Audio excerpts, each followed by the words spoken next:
Kitiga Dam, the Chalao Dam, and now the Hadejia Barrage are all water reservoirs being managed by the Hadejia-Jama'are Basin Development Authority for irrigation purposes, water supply, and fishing activities for host communities.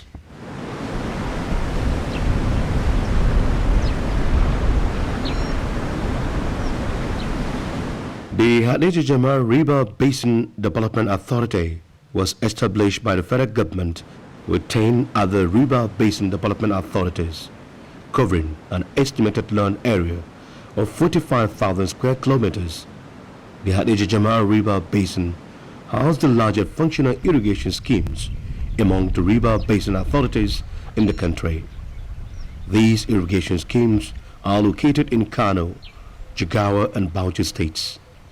In all, the schemes have a potential for development of irrigation farming for 212,000 hectares within the Hadejia and Jama'are rivers valleys. The Hadejia-Jama'are Basin operates 4 dams, reservoirs, and a total of 6 irrigation projects located within 3 catchment states of Kano, Jigawa, and Bauchi. The Hadejia Valley project, which largely draws its strength from the Hadejia or Kalgwe Barrage, is one of such projects located in Hadejia, located within Auyo, Kaugama, Miga, Kefinhausa, and Hadejia local governments. The Hadejia Valley Irrigation Project supports crop protection, livestock, and fisheries in the mainly farming communities inhabiting the area. The Hadejia-Jama'are Valley Irrigation Project brought a lot of good tidings in communities living within its presence in 8 glorious days. Over several decades, this area is popular in fadama farming activities. However, there is a strong problem which is facing the community, and this problem is nothing but the emergence of the taifa grass. Taifa grass is a serious weed which is affecting agricultural productivity in this area. The problem is more severe in Jigawa, really. Upstream in Kano, the problem is coming up, but one of the greatest consequences of taifa is the level of flooding of farmlands and the blockage of waterways. This is very severe in Jigawa. While downstream in Yobe, the problem mainly there is the blockage in Jigawa that has resulted in drying up of the rivers and waterways, and that has distorted the lives of farmers, fishermen, and other resource users. So it's really a problem, and our greatest concern is that over the years, government has not given much attention to the problem, to the problem of taifa. From Guri to Kirkasama, from Gishinau to Guri, there used to be about 500 herdmen, but now hardly get 50. Not only their number, even their reproductive capacity of their animals greatly reduced. They told us that their cattle used to calve 1 time in a year, but now hardly give birth to 1 in 2 years. Not only their reproductive capacity, even the milk, the quality and the quantity of the milk produced greatly reduced. What leads to that is taifa.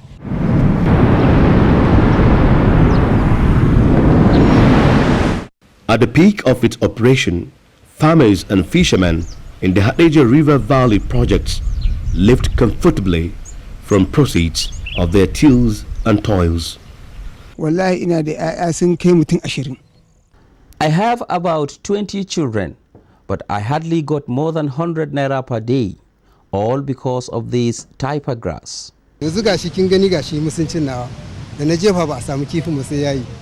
you can see, all my efforts to have a good catch is almost impossible because of this menace. Quilla bats are too much here.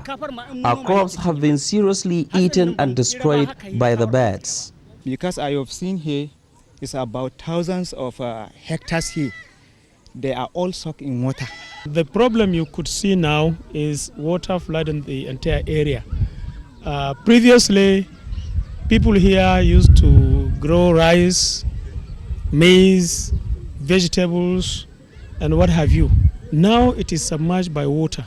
And this has been brought about by the flooding that has occurred due to the diversion of the water route, that is the Hadejia River and the Marmar tributary, which have been blocked by tafa grass.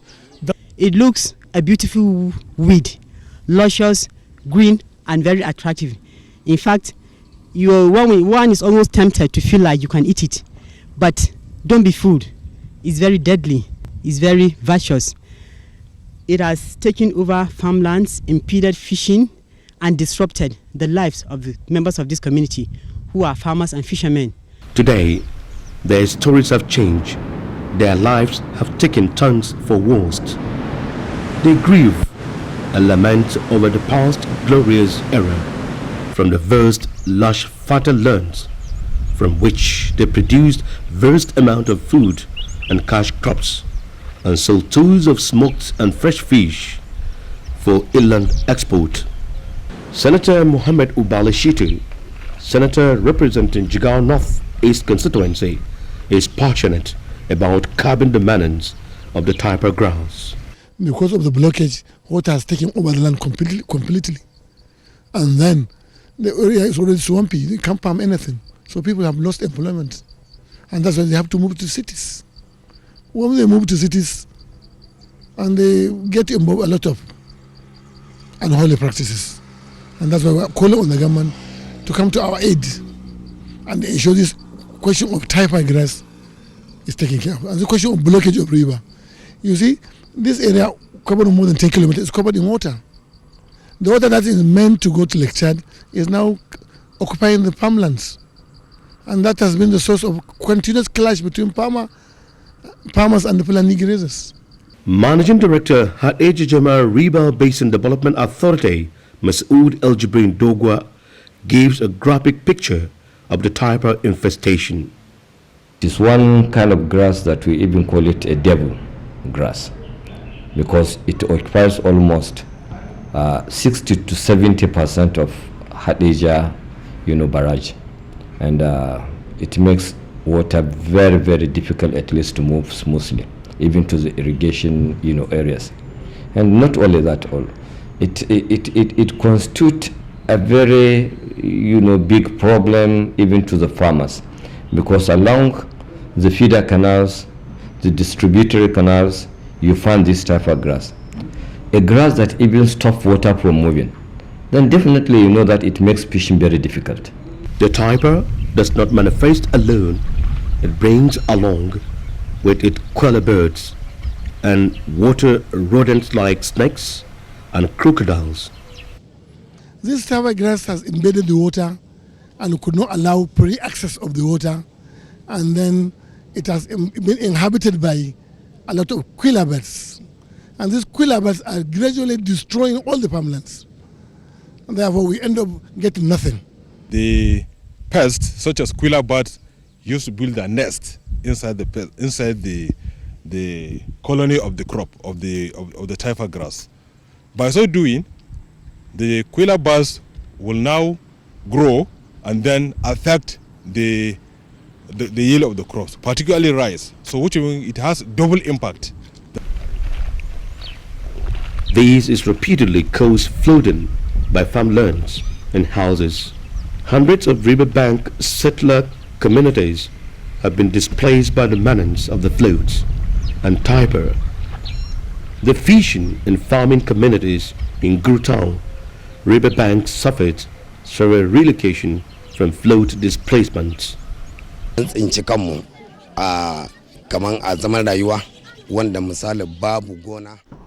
We are currently living without farmlands and shelter. As a result, our young men ran away to urban cities in search of good pasture.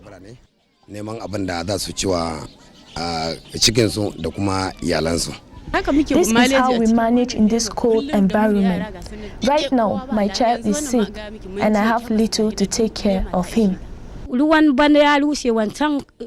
encountered floodings for about 3 years. Now we are taking shelter in Bulamad's house together with our children. The Garbi community in Guru Town, Yobe State, has had to relocate 3 times because of displacement by flood and Taipa from its original location, now completely underwater. Zanna Adinoma, or village head of Garbi, remarked that the village itself and indeed Guru town were built on the strength of water and land resources abounding there, which he sadly observed are not of much use to the people again. The Taipa invested in so many channels along the river bank, which will not allow the water flow freely to the Lake Chad. Before we know, we are contributing 1.7% of Lake Chad water. But now, even 0.5% we are not contributing because of the blockages. The area used to be a major rail transit point for traders in cotton, granules, cattle, hide and skin, gun Arabic and other goods, which were conveyed to other parts of the country and even across the shores of Nigeria. Today, the story is different. The once thriving, bustling rail transit settlement is a shadow of itself. The railway terminus really functions. The fishing community is now reduced for these skeletal operations which cannot cater for the needs of the fishermen. They say they are managing to survive. Our forefathers know nothing rather than farming and fishing. Now all this is gone. Hunger is disturbing us. I'm not old, but look at how hunger affects me.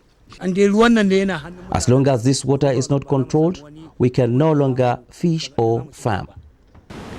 Other threats to fishing communities around Guru area are the disappearance of many fish species, which they say threatens aquatic life there.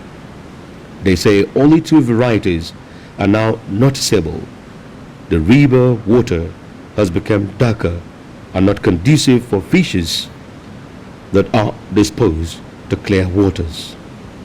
The Maybade Mala Abakar Umar Sulaiman remarked the communities have been struggling with the siltation and removal of the Taipa for the past 8 years. He said government has been operating without involving the local communities and hence the communities have been shortchanged, citing a 600 million naira contract for the silting which, though awarded, was never done. Ita gwamnatin Jigawa ta samu wani mashin daga Hadejia-Jama'are. Jigawa State government has been cooperating to curb the menace of Taipa grass. But we need to join hands together to put an end to this menace. The only solution is to dredge the river completely.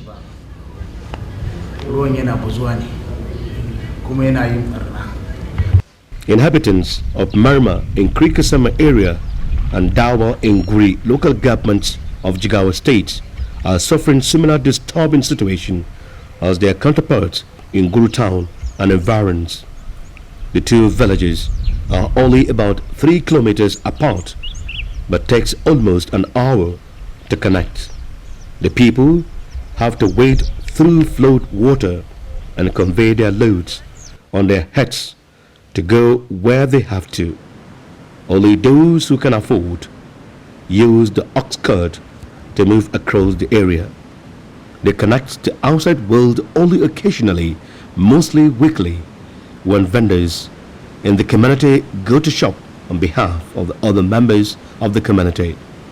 The petty traders who go to shop in the major towns pay heavily to move their articles of trade. The people of Marma and Dawa, who are major producers of rice, incur heavily losses of rice to floods.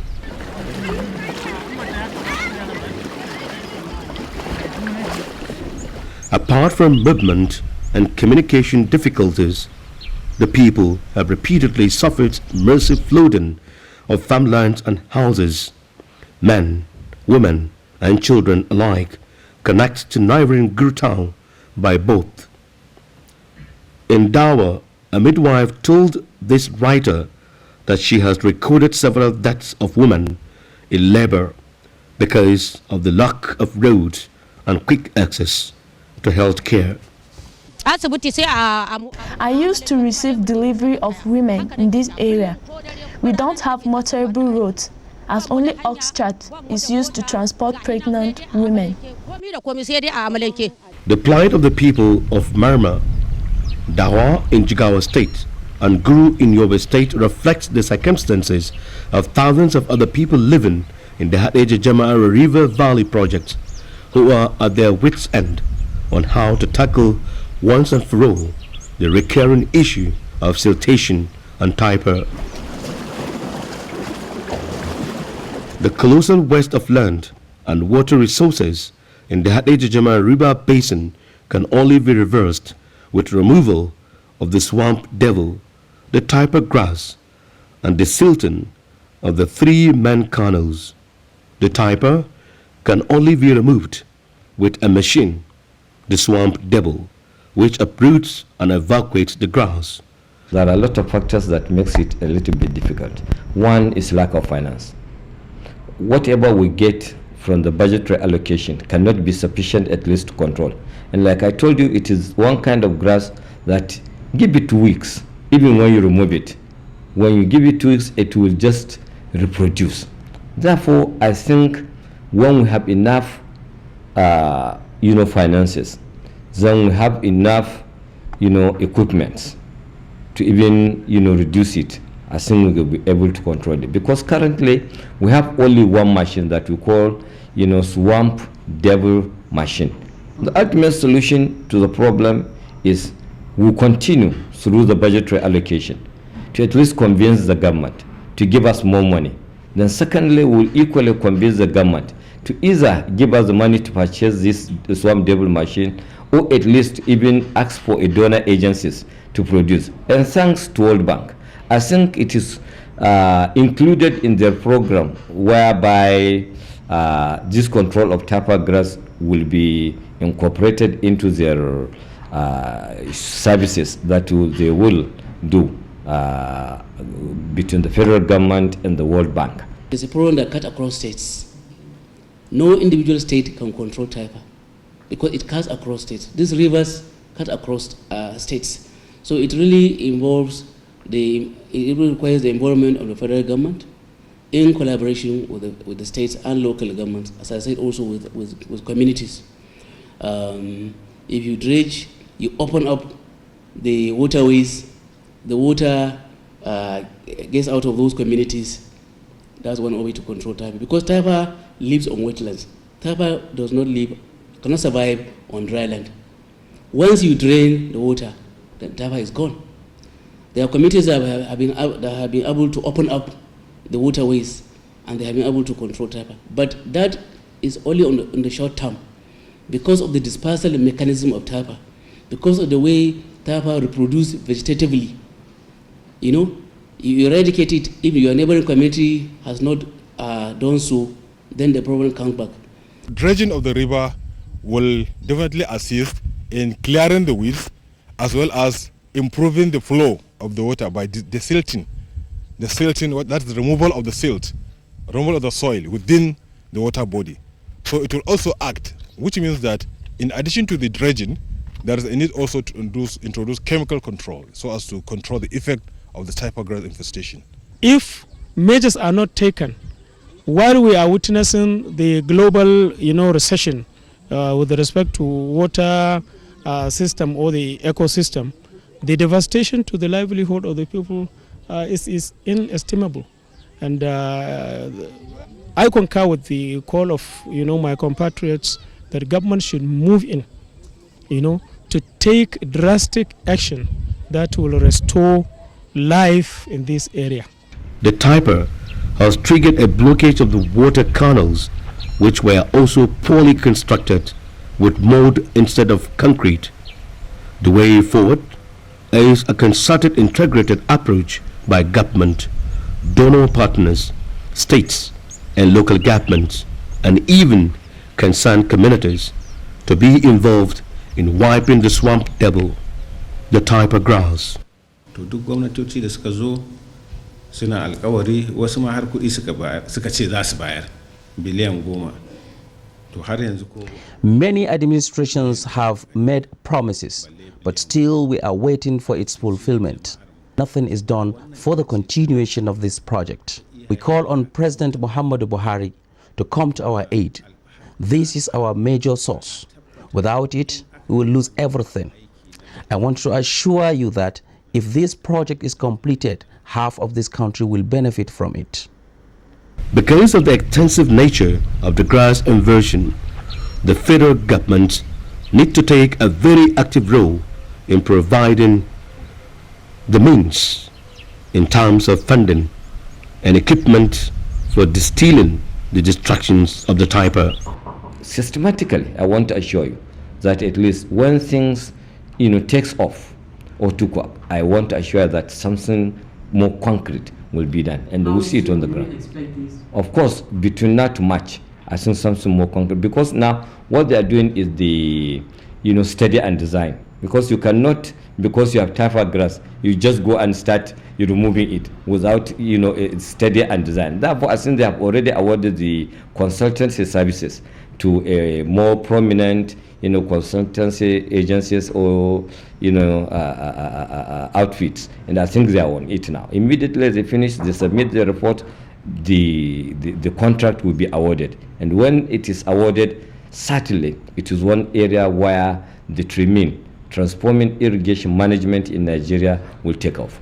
You find that all the, canals, the feeder canals, the main canals, even the river, reservoirs, I think will be definitely attended to in terms of, infestation of this type of grass. We want the federal government to come in and dredge the Hadejia Valley, Hadejia River, and then the Hadejia Barrage from Chalawa down to Lake Chad. That's what we're asking.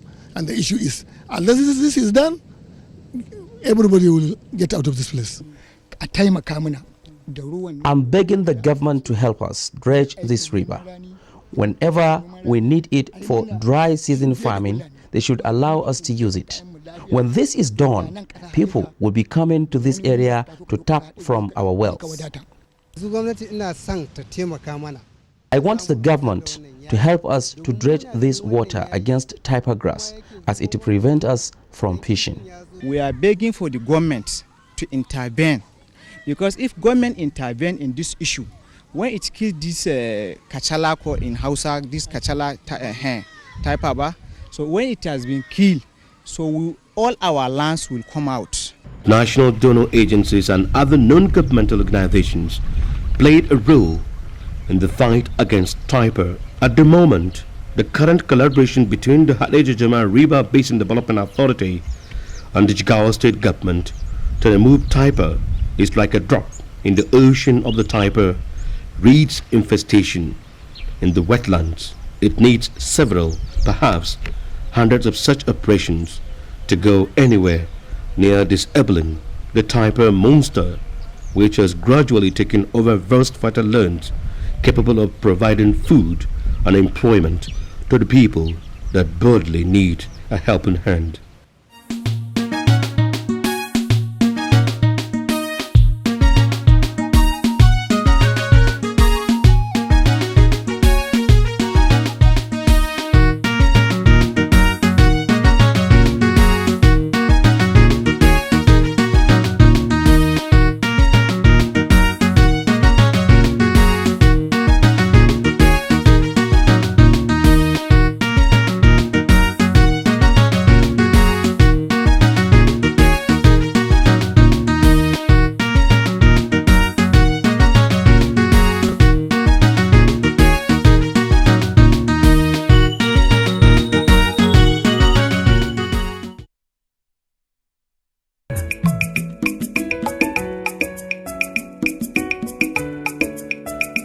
Our programs are getting better and fresher.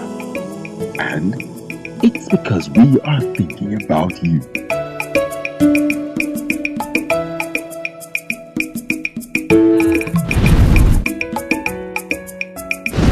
NTA, it's all about you.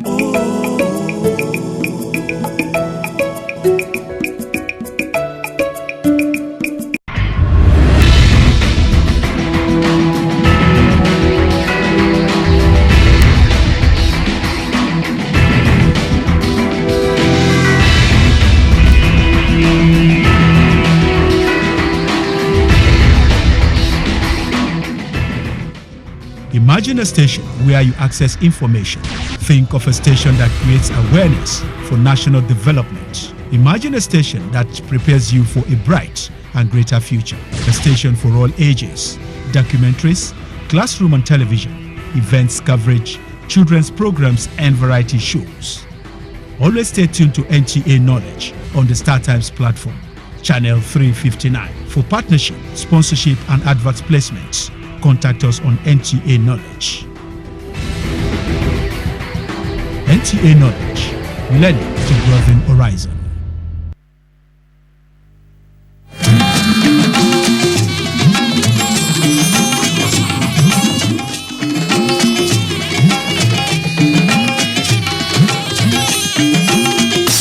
This is the network service of the NTA.